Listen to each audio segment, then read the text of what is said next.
just need a little bit more of your love. I can't help myself.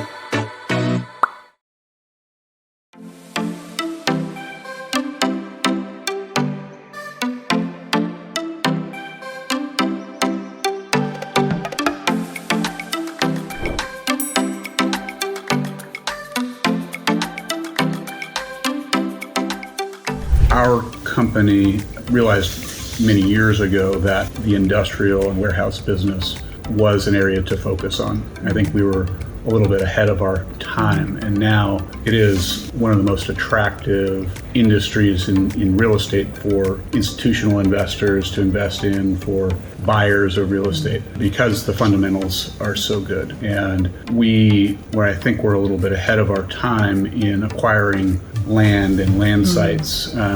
We became the master developer for a number of closed military bases, like March Air Force Base and in our Alliance, California project, the Norton Air Force Base.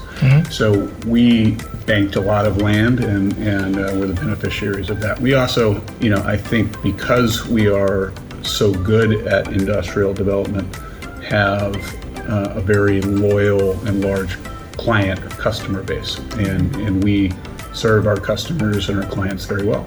The Amazons of the world, the Walmarts, the Targets, they come to us when they need a building. And so for the last 11 years that I have been here, we have experienced tremendous growth because of our focus, on the industrial business. Because that's the reason why Korean National Pension Services, they have some joint ventures to buy your property, right? Yes. Yeah, that's the answer, right? Which means that your project is really good. Yes. Yeah. Even when we build speculative projects where we build a building, we don't have tenants yet. When we start the project, because we know these markets so well and we study them, we have market leaders in every major market where we operate. We know who the prospective tenants are going to be, and so typically our buildings wind up being leased before they're even finished, and oftentimes we've entered a contract for sale of the building before it's ever finished. So our exits are pretty solid. We don't take much risk. There's not, and certainly not unnecessary risk. If a project shows, looks like it has too much risk associated with it, we won't even purchase the land.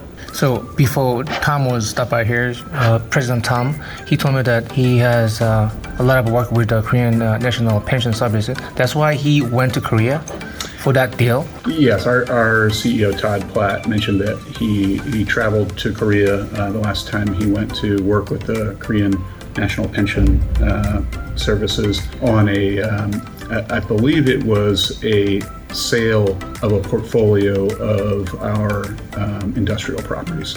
There was also some discussion about them participating in some of our institutional funds.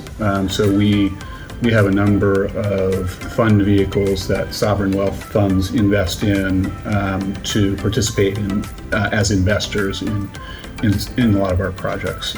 So we have, I think we've had 5 fund vehicles in the U.S. And 5 in Europe as well.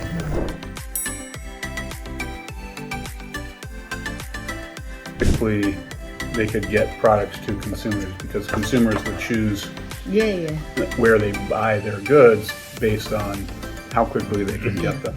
And so Amazon, because they had a big stockpile of cash, decided they would be the first mover and get everything that they could to people in 1 or 2 days, or even same day. And so that's why they built all these fulfillment centers. And the fulfillment centers are very technologically advanced. So, there are essentially robots that go to the shelves, pick up the items, bring them to a person who puts it in a box, and it goes, and it's out the door. I mean, it's seamless.